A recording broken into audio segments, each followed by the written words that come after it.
Question में हम लोग ने क्लासिफिकेशन देखा था। क्लासिफिकेशन मैंने तुम लोग को ऑलरेडी बता दिया था कि कितने टाइप से हम लोग उसको क्लासिफाई करेंगे और किस हिसाब से वो एग्जाम्स में आते हैं, राइट। तो बेस्ड ऑन सोर्सेस हो गया था अपने पास। नेक्स्ट क्या था? सेकंड क्लासिफिकेशन क्या है अपने पास कि मैं पॉलीमर को क्लासिफाई कर सकता हूँ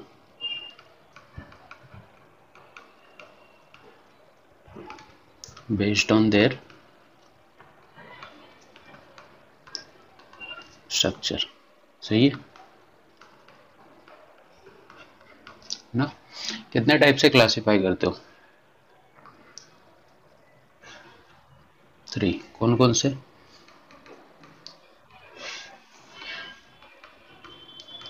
लीनियर पॉलीमर, ब्रांच्ड है वो, ब्रांच पॉलीमर और क्रॉस लिंक्ड। ठीक है, शायद लास्ट टाइम मैंने तुम लोगों को थोड़ा सा डिटेल भी बताया था कि इनमें डिफरेंस क्या है। ऐसे पॉलीमर जो एक लाइन में एडेड होते हैं, ठीक है, उनको हम लोग क्या बोलते हैं? Linear polymer. जिसमें हमको कुछ ब्रांचेस देखने को मिलेंगी, वो हमारे क्या होंगे? Branched polymer. और क्रॉस लिंकिंग में मैंने बताया था कि हेटेरो एटम आ जाते हैं चेन के अंदर, जिसके वजह से वो लोग क्या करते हैं, एक चेन में तो बाउंडेड होते हैं बट दूसरी चेन से भी क्या कर लेते हैं, अपना एक बॉन्ड तोड़ के उससे बॉन्ड बना लेते हैं। तो जैसे रबर वगैरह चीजें हैं, ठीक है, रबर वगैरह जो हैं इनके अंदर क्रॉस लिंकिंग होती है, इसीलिए इनके अंदर इलास्टिक की प्रॉपर्टी होती है। इनकी जो चेन होती है वो बीच में से क्रॉस लिंकिंग से जुड़ी होती है, तो ये इजीली टूटते नहीं है। बट इन पे प्रेशर अप्लाई किया जाता है तो इनका स्ट्रक्चर क्या हो जाता है? स्ट्रेच हो जाता है। ऐसे दूसरे पॉलीमर नहीं करते। प्लास्टिक का अगर तुम ज्यादा प्रेशर लगाओगे तो फट जाएगा या टूट जाएगा। सही है। मतलब अच्छा खासा प्लास्टिक, ये प्लास्टिक की थैली की बात नहीं कर रहा हूँ। प्लास्टिक के जो भी इंस्ट्रूमेंट है उस पर प्रेशर अप्लाई करो, इजीली ब्रेक हो जाते हैं। ठीक है, बाल्टी वगैरह को जोर से पटक दो तो वो अपने साइज को चेंज नहीं करेगा, वो क्या हो जाएगा? टूट जाएगा। बट क्रॉस लिंक पॉलीमर क्या होते हैं, अपने साइज को बदल लेते हैं डिपेंडिंग ऑन द फोर्स। बहुत ज्यादा फोर्स लगाओगे तो टूट जाएगा। मैंने तुमको पॉलीमर की बेसिक यूनिट क्या बताई थी? मोनोमर। जब मोनोमर आपस में कंबाइन होते हैं तो ये क्या बनाते हैं? पॉलीमर। सही है। And the conversion process from monomer to polymer is known as क्या? पॉलीमराइजेशन। तो इस पूरे चैप्टर में एक सिंपल सा, मैंने तुमको लास्ट लेक्चर में भी बताया है कि सिंपल सा कॉन्सेप्ट यूज करना है। तुमको किसी भी चीज का क्या पता होना चाहिए? मोनोमर पता होना चाहिए। जैसे ये था, एक एग्जांपल दिया था मैंने, क्या ये अपने पास इथीन है। सही है।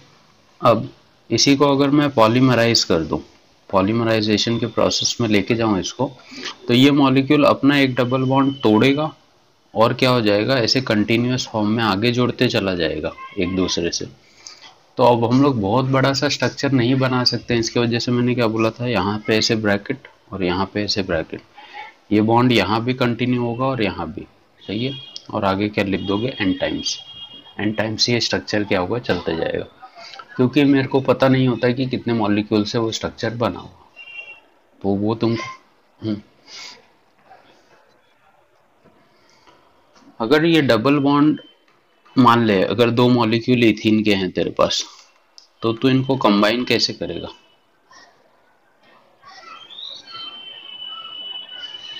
राइट है ना? जब एक यहाँ से टूटेगा एक यहाँ से टूटेगा, तभी तो एक यहाँ पे बनेगा और एक यहाँ पे। सही है। तो इसके लिए जब पॉलीमराइजेशन का प्रोसेस होता है ना, तो जितने भी डबल बॉन्ड होते हैं ना, मैक्सिमम टाइम वो सिंगल में कन्वर्ट हो जाते हैं। कहीं कहीं नहीं कन्वर्ट होंगे, वो हम लोग आगे देखेंगे।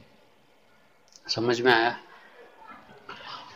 तो ये जो मॉलिक्यूल है ये लीनियरली जुड़ा हुआ है, एक लाइन से ही जुड़ते चले जा रहा है आगे आगे, और कुछ इसमें ब्रांचेस नहीं आ रही है, तो ऐसे पॉलीमर को ही हम लोग क्या बोलेंगे? Linear polymer. ठीक। ब्रांच के केस में क्या बताया था मैंने? हाँ बोल।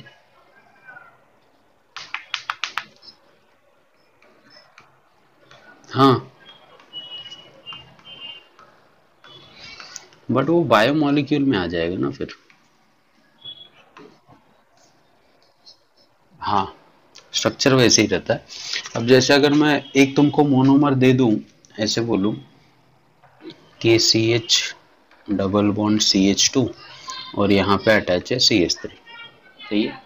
हाँ बोलो, एक ये मेरे पास मोनोमर यूनिट है, ठीक, और इसका मुझे पॉलीमराइजेशन करना है, तो मैं क्या लिखूंगा इसको। अब देखो ये डबल बॉन्ड टूटेगा, ठीक है, तो मैं सिंपल से क्या करूंगा, ये जब डबल बॉन्ड टूटेगा तो एक पीछे बनेगा, एक यहाँ पे, ये CH सिंगल बॉन्ड CH2 और ऊपर क्या रहेगा CH3, सही है। और यहीं पे अगर मैं N लिख दूं तो मतलब ये पॉलीमर फॉर्म में कन्वर्ट हो चुका है, और ये उसकी क्या है, मोनोमर यूनिट है, ठीक है। तो अब मेरे को स्ट्रक्चर के बीच में कहीं कहीं ब्रांचेस देखने को मिल रही है, मतलब ये स्ट्रक्चर रिपीट हो रहा है, तो हर एक दूसरे कार्बन के बाद क्या होगा, एक ब्रांच तुमको दिखेगी। तो ये जो स्ट्रक्चर होंगे इन्हीं को हम लोग क्या बोलेंगे, ब्रांच्ड पॉलीमर, ठीक है।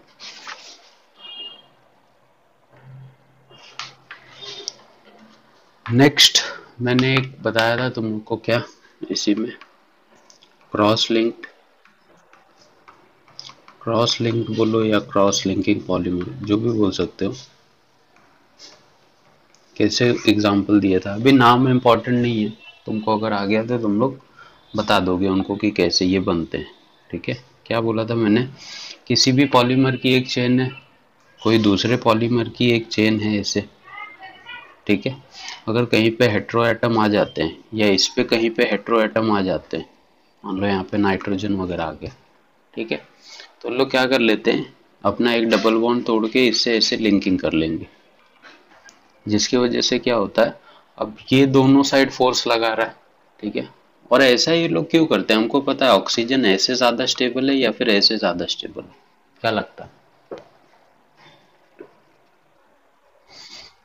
सेकेंड वाले केस में ज़्यादा स्टेबल होगा, क्योंकि 180 डिग्री का एंगल बन रहा है, यहाँ पे तो ऑलरेडी क्या हो जाती है, इलेक्ट्रॉन की एक्सेस हो जाती है, तो इलेक्ट्रॉन खुद एक दूसरे को रिपेल करने लगते हैं, तो स्ट्रक्चर को वीक बनाते हैं, जिसकी वजह से ऑक्सीजन इस फॉर्म में आना ज़्यादा पसंद करता है। तो सीधी सी बात है, अगर इसको ऑप्शन मिलेगा तो ये क्या करेगा, यहाँ से एक फोर्स ऑफ अट्रैक्शन जनरेट करेगा, या तो हाइड्रोजन बॉन्डिंग कर लेगा या फिर अपना बॉन्ड तोड़ के ही इससे बॉन्ड फॉर्म कर लेगा। तो इस लिंकिंग से जो पॉलीमर बनेंगे वो तुम्हारे क्रॉस लिंक पॉलीमर। ये सब नाम सुना है, बैकलाइट लास्ट टाइम मैंने बताया था,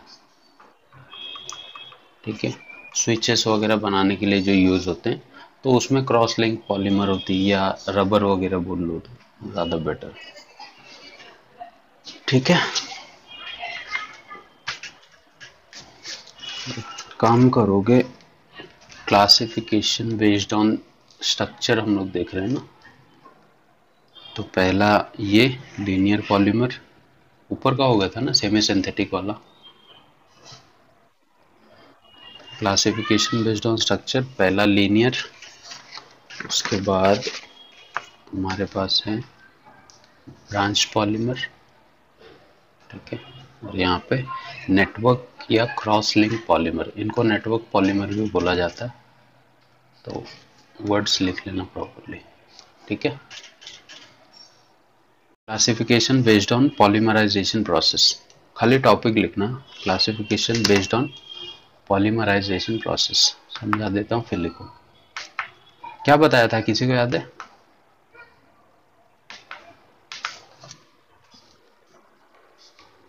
राइट, जब मैं क्लासिफाई करता हूँ पॉलीमर को,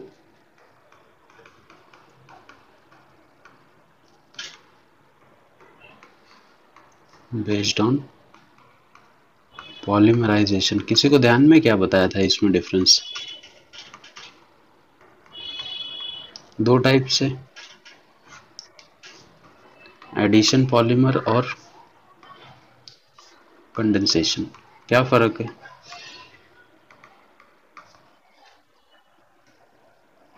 ठीक है, अगर मान लो मैं कोई मोनोमर यूनिट को ऐड कर रहा हूँ, ठीक है, दो या बहुत सारे मोनोमर यूनिट है मेरे पास, अलग अलग या सेम, अगर इनके एडिशन के बाद मेरे को सिर्फ पॉलीमर मिलता है, ठीक है, और कुछ भी वेस्ट प्रोडक्ट प्लस में नहीं बचता है, वेस्ट प्रोडक्ट या बाय प्रोडक्ट नहीं बचता है। तो ऐसे पॉलीमर को हम लोग क्या बोलेंगे, एडिशन पॉलीमर्स। ठीक है, एडिशनल पॉलीमर्स इनको बोलेंगे। ठीक है, जब सिर्फ अपने पास क्या बनता है, पॉलीमर, जैसे कि पॉलीथीन है, इथीन को कंबाइन करते जाओ वो फटाफट में प्लास्टिक ही बनाएगा, कुछ एक्सेस में चीजें नहीं रिलीज होती, वही जो हीट वगैरह निकलेगी वो अलग चीज। ठीक है, एडिशन में चीजों का मतलब है जैसे कोई दूसरा मॉलिक्यूल बन जाना। ठीक है, इस इसमें तुम लोग आगे देखोगे कुछ ऐसे मोनोमर हैं जिनको कंबाइन करने पे ना वो लोग पॉलीमर तो तुमको बना के देंगे, बट उस पॉलीमर के साथ कभी कभी वाटर बनता है और कभी कभी मीथेनॉल बनता है। ठीक है, वाटर या फिर मीथेनॉल। ठीक है, मैंने लास्ट टाइम तुमको अमोनिया बोला था, बट ये अमोनिया वाले पॉलीमर अपने पोर्शन में नहीं है, तो ये अपने को नहीं पढ़ाया जाएगा, एक्चुअली अभी नहीं है, ये आगे चल के मिलते हैं। बट जब भी तुम पॉलीमर बनाओगे ना, अगर वाटर या फिर मीथेनॉल का रिमूवल दिख रहा है तो ऐसे पॉलीमर को हम लोग कंडेंसेशन पॉलीमर बोलेंगे। क्लियर है? बहुत सारी चीजें आगे, बहुत सारे एग्जांपल मिलेंगे तुमको, जैसे नायलॉन है, पॉलिस्टर है, ये सब पॉलीमर जब फॉर्म होते हैं ना तो उसमें वाटर या फिर मिथेनॉल रिलीज होता है, एडिशनल में कुछ भी चीजें एक्स्ट्रा रिलीज नहीं होंगी। तो उस वजह से अभी देखो ऊपर जो क्रॉस लिंकिंग में पॉली प्रोपाइलिन का तुम लोग ने स्ट्रक्चर बनाया था, उसमें भी कुछ रिलीज हुआ क्या? जुड़ते जा रहा था स्ट्रक्चर, तो अगेन वो एडिशनल पॉलीमर है। जिसमें वाटर या मिथेनॉल रिलीज होगा वो क्या होगा, कंडेंसेशन। तो आगे मिलेंगे तुमको ये सब चीजें, टेंशन मत लो उसका। ठीक है, टेफ्लॉन उस दिन लास्ट टाइम बताया था ना तुम लोग को स्ट्रक्चर, ये वाला, ये भी है, आगे देखते हैं अच्छे से, इसको लिख लो पहले।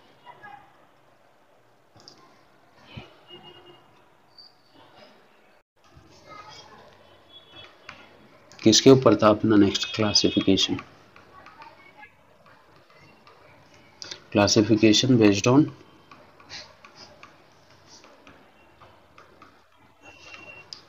मॉलिक्यूलर फोर्सेस, अरे मॉलिक्यूलर फाइबर। मैं डर जाता हूँ कितने बार तो तुम लोग का आंसर सुन के। ठीक है, मॉलिक्यूलर फोर्सेस पहला क्या बताया था इसमें, इलास्टोमर्स।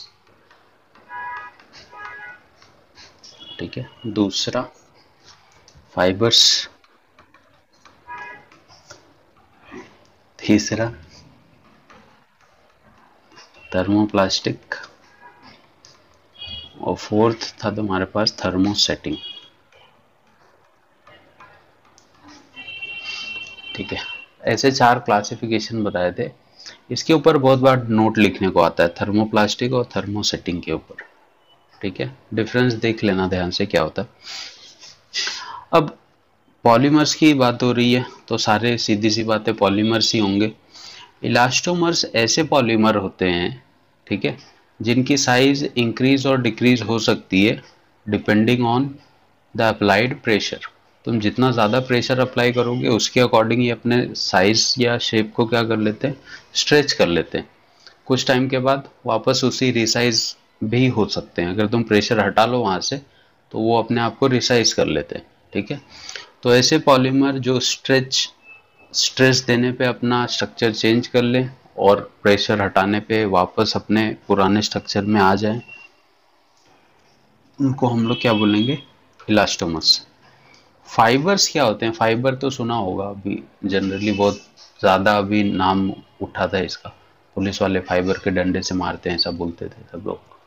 ठीक है, लॉकडाउन में ज़्यादा यूज़ फाइबर का ही हुआ है। देखा होगा ना, बहुत लोग को ग्लास की रॉड लगती जो पुलिस लोग डंडा लेके घूमते हैं। ठीक है, तो ग्लास का कहाँ यूज करेंगे, ग्लास से मारेंगे अंदर धंस गया तो गए एक आध दो पब्लिक। फाइबर रहता है वो पूरा। ठीक है, तो फाइबर भी अभी बहुत स्ट्रांग चीज है एक्चुअली में। एक बार लकड़ी का डंडा वो लोग यूज करेंगे तो टूट जाएगा, फाइबर वाला नहीं टूटता। ठीक है, ग्रेफाइट पता है तुम लोग को, ग्रेफाइट? ग्रेफाइट से ना अभी एक नया चीज ये लोग सिंथेसाइज कर रहे हैं, ग्राफीन नाम की। ठीक है, सुना होगा तुम लोग ने। उसकी स्ट्रेंथ, हाँ उसकी स्ट्रेंथ बहुत ज़्यादा स्ट्रांग होती है। मतलब इतना ज़्यादा स्ट्रेंथ होता है कि ग्रेफिन की प्लेट अगर मैं ऐसे रख दूं और एक ऐसा पेंसिल रख दूं उसके ऊपर, और इस पेंसिल पे अगर मैं एक हाथी को बैठा दूं, प्लास्टिक वाला नहीं असली वाला, मतलब उतना वेट इस पेंसिल पे रख दूं, तभी भी वो ग्रेफिन की शीट को होल नहीं कर पाएगा। ठीक है, अब हाथी वगैरह का वजन तुम लोग समझ सकते हो कितना होगा, तो इसके लिए मैंने मेंशन किया प्लास्टिक रबर वाला हाथी नहीं, असली वाला। उतना वेट अगर अप्लाई करोगे फिर भी नहीं टूटेगा। तो मे बी फ्यूचर में 3-4 साल के बाद जो अभी तुम फोन पे गोरिल्ला ग्लास यूज करते हो ना, आने वाले टाइम पे ग्राफीन की ग्लास होगी, तो ये टूटने पिटने वाला झंझट ही खत्म हो जाएगा, कितना भी पटको उसको फिर। ये पॉसिबिलिटी है आने वाली पे। तो वही, हाँ ठीक है, तो वही काइंड ऑफ फाइबर भी है। अब ग्रेफाइट भी कार्बन से बना है, फाइबर भी कार्बन से बना है, तो कुछ ना कुछ तो लेना देना है, बट ये थोड़ा ग्राफीन के कंपेयर में वीक होगा, थोड़ा मतलब काफी ज्यादा। इसीलिए तो हम लोग ग्राफीन सिंथेसाइज कर रहे हैं। तो इलास्टोमर फाइबर, उसके बाद अपने पास थर्मोसेटिंग और थर्मोप्लास्टिक। बहुत छोटा सा डिफरेंस है। किसी भी प्लास्टिक को अगर मैं हीट दूं तो वो अपना साइज चेंज कर सकता है क्या? ठीक है, तो कोई भी ऐसा प्लास्टिक जिसको हीट या एक्सटर्नल कोई इन्फ्लुएंस देने के बाद अपने शेप को रिसाइज कर ले या रिमोल्ड कर ले, उसको हम लोग बोलते हैं थर्मोप्लास्टिक पॉलीमर। जिसका शेप साइज क्या किया जा सके, मोल्ड किया जा सके अपने यूज के हिसाब से। आज मेरे को इसकी जरूरत नहीं है, तो उसको मैंने हीट किया, दूसरे शेप में कन्वर्ट करके उसको यूज कर रहा हूँ। बट ये जो पॉलीमर होते हैं ना, होते तो इनका अपीयरेंस सेम प्लास्टिक के जैसा ही होगा, सेम प्लास्टिक के जैसा। जैसे ये प्लास्टिक दिखेंगे वैसे ये भी प्लास्टिक होंगे, बट इसको हम लोग रिमोल्ड नहीं कर सकते। ठीक है, रीयूज नहीं कर सकते, इसका एक ही यूज होगा। उसके बाद तुमको अगर जरूरत नहीं तो इसको तुम रिमोल्ड नहीं कर पाओगे, तुमको फेंकना पड़ेगा। जैसे पीओपी होता है ना, सुना होगा, प्लास्टर ऑफ पेरिस। वो वन टाइम यूज ही होता है, उसमें एक बार अगर पानी जाने के बाद वो हार्ड हो गया तो फिर उसका तुम पाउडर बना के फिर पानी डाल के उसको यूज नहीं कर सकते। ठीक है, तो वैसे ही थर्मोसेटिंग पॉलीमर होते हैं, एक बार बन गए तो बन गए, उसके बाद अगर तुम इसको बनाने जाओगे तो ये ब्रेक हो जाएंगे। हुँ? टायर्स नहीं रहे, वही बताया था ना, स्विचेस हो गए, या फिर कुकर वगैरह का हैंडल हो गया, या बाइक में जो लाइट जलती है आगे देखो उसके पीछे एक सिल्वर कलर का प्लेटिंग होता है, प्लास्टिक का, एकदम हार्ड प्लास्टिक। वो उसको हीट करोगे ना वो टूट जाएगा, ब्रेक हो जाएगा, कार्बन में कन्वर्ट, बहुत ज्यादा हीट दोगे तो कार्बन में कन्वर्ट होके एवोपरेट हो जाएगा। टायर भी एक काइंड ऑफ है, बट टायर कैसा रबर में काउंट होता है, प्लास्टिक में नहीं काउंट होता। तो ऐसे प्लास्टिक जो रिमोल्ड किए जा सकते हैं बाय हीटिंग और by any external influence are called thermoplastic, and which can not be reused और remould by applying external influences are called thermosetting। समझा? मतलब, हाँ ये दोनों भी प्लास्टिक ही हैं, ये दोनों भी प्लास्टिक ही हैं। ठीक है, बट दोनों का कैरेक्टर अलग अलग है।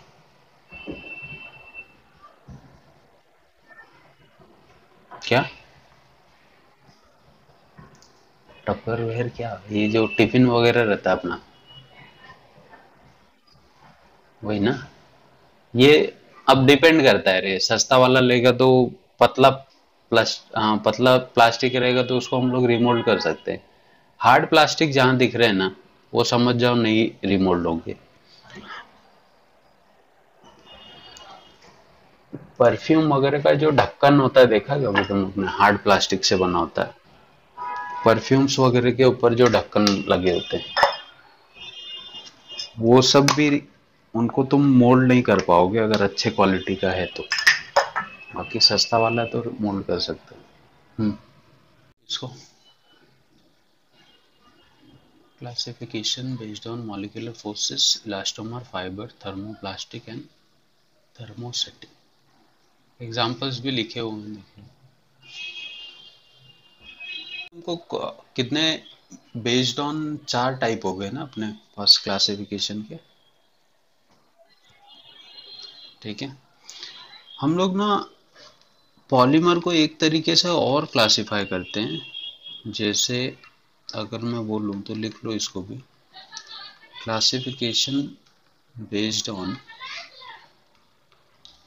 Growth polymerisation.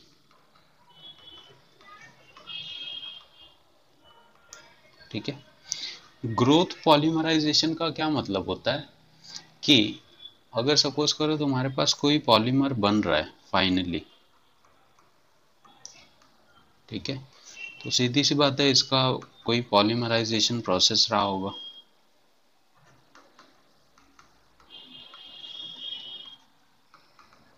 और इसका भी कोई पॉलीमराइजेशन प्रोसेस रहा होगा।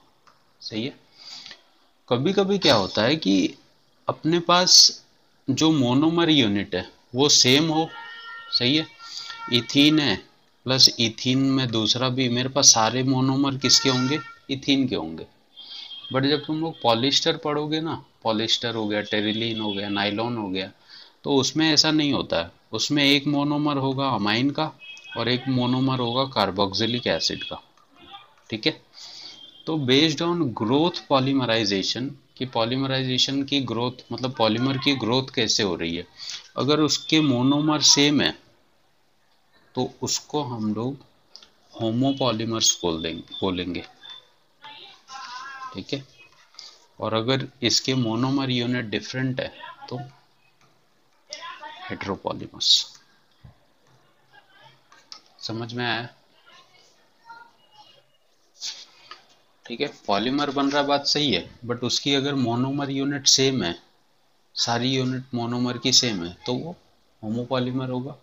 अलग अलग हैं अगर तो उनको हम लोग क्या बोलेंगे, हेट्रोपॉलीमर। समझा? ग्रोथ मतलब चेन तेरी, मान ले ये पहली ही हो गई, आगे वाली चेन कैसे आई, इथीन की, आगे वाली चेन कौन सी आई, इथीन की, तो ये चेन ग्रोथ हो गया कि आगे वाली यूनिट भी क्या है, सेम है। बट इसमें क्या होगा, एक कार्बोक्सिलिक आएगी तो आगे वाली यूनिट किसकी होगी, अमाइन की, फिर एक कार्बोक्सिलिक की होगी, फिर एक अमाइन की होगी। तो इसकी ग्रोथ कैसे हो रही है, चेंज हो रही है बीच में। तो इसी वजह से इसको हेट्रोपॉलीमर और इसको होमोपॉलीमर। समझा? Chain growth polymerisation. तो तुम लोग ऐसे लिखो, ये टॉपिक डालो, classification based on chain growth polymerisation. ठीक है, और उसमें पहला लिखना होमोपॉलीमर, दूसरा लिखोगे हेट्रोपॉलीमर। पॉइंट डाल लो, ये लिखना है यहाँ पे जो कुछ दिया है इसको मत लिखो, डायरेक्ट होमोपॉलीमर लिखना। The polymer which are obtain by joining together the same monomer unit structure, जैसे पॉलीथीन, नाइलॉन, पॉलीस्टीरीन वगैरह होते हैं। और फिर उसके बाद हेट्रोपॉलीमर्स। हेट्रोपॉलीमर्स को हम लोग कोपॉलीमर भी बोलते हैं। The polymer which contain multiple units of each monomer in a chain, acrylonitrile, butadienes, styrenes, जो भी तुम बोल रहे थे ना, तो वो सब इसमें आएंगे।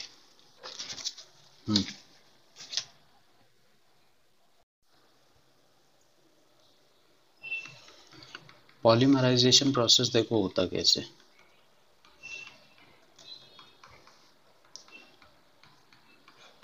ठीक है, सपोज करो अपने पास CH3 सिंगल बॉन्ड CH3 है, राइट। ठीक, इसको अगर मैं थोड़ा सा हीट कर दूं तो क्या हो जाएगा, CH2 double bond CH2 plus H2 के फॉर्म में ये कन्वर्ट हो जाएगा। ठीक, अब इसके बाद जो पहला स्टेप होता है ना, उसको हम लोग बोलते हैं फॉर्मेशन ऑफ फ्री रेडिकल।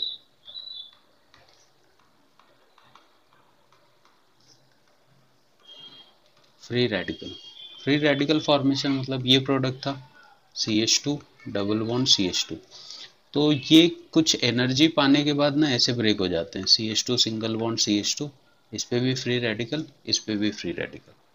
सही है, ये पहली स्टेप है। सेकेंड जो स्टेप होती है उसको हम लोग बोलते हैं चेन इनिशिएशन। चेन इनिशिएशन का क्या मतलब होता है? चेन को इनिशिएट करना, ठीक है। चेन इनिशिएशन स्टेप में क्या होगा, अगर ऐसे रेडिकल बन गए तो तुम लोग सोचो ये लोग क्या करेंगे। अगर मान लो कंपाउंड में ऐसे रेडिकल्स बने और कंपाउंड में तो ये भी प्रेजेंट होगा, CH2 डबल बॉन्ड CH2, सही है।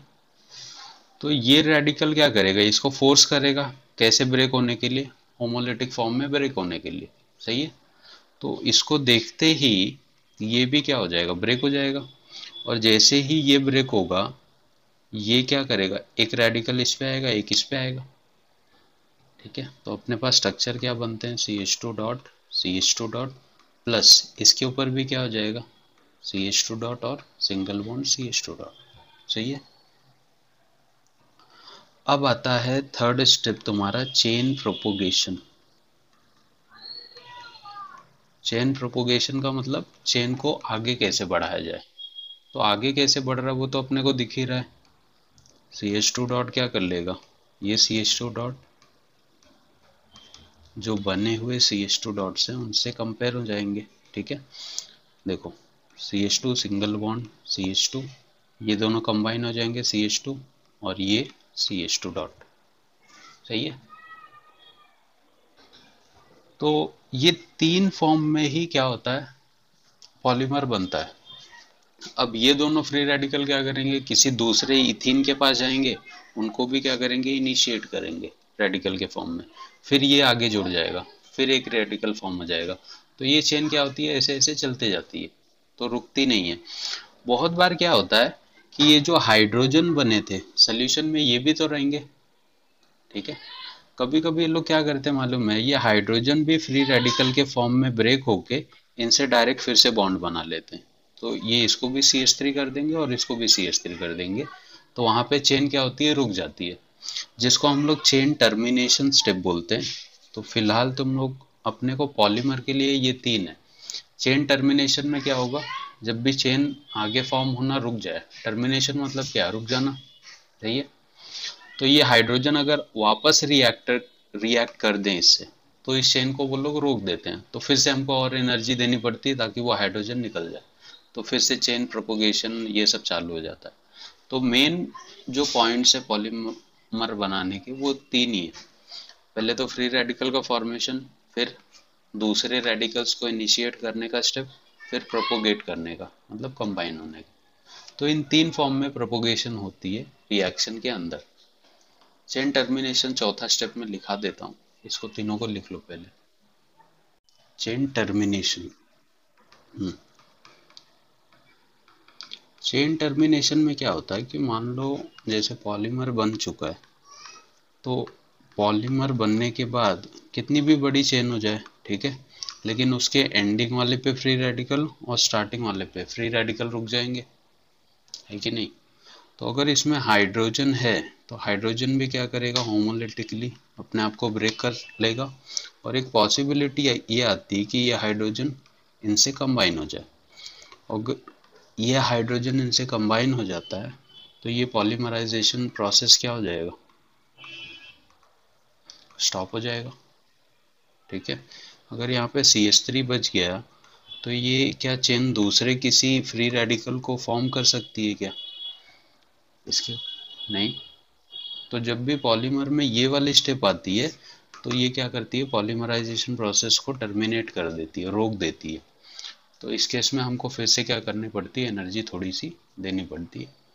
बट अभी तो ऐसे अलग अलग टाइप की मशीन्स वगैरह आ गई जो टेम्परेचर वगैरह मेंटेन करके रखती हैं, तो हाइड्रोजन ऐड नहीं हो पाता है, ठीक है। तो ये स्टेप होती नहीं है, बट एक पॉसिबिलिटी होती है कि पॉलीमराइजेशन प्रोसेस में टर्मिनेशन हो जाए, तो वहां पे तुम्हारा काम रुक जाएगा, ठीक है। ठीक है, जितने भी क्लासिफिकेशन थे वो खत्म हो गए, पॉलीमराइजेशन प्रोसेस भी, फिर होमोपॉलीमर क्या होते हैं, हेट्रोपॉलीमर क्या होते हैं, ठीक है। इसके बाद हम लोग प्रिपरेशंस देखेंगे, ठीक है, कि पॉलीमर को हम लोग प्रिपेयर कैसे करते हैं, बट आज नहीं बताऊंगा, ठीक है। प्रिपरेशंस अपन नेक्स्ट लेक्चर में स्टार्ट करेंगे, ठीक है।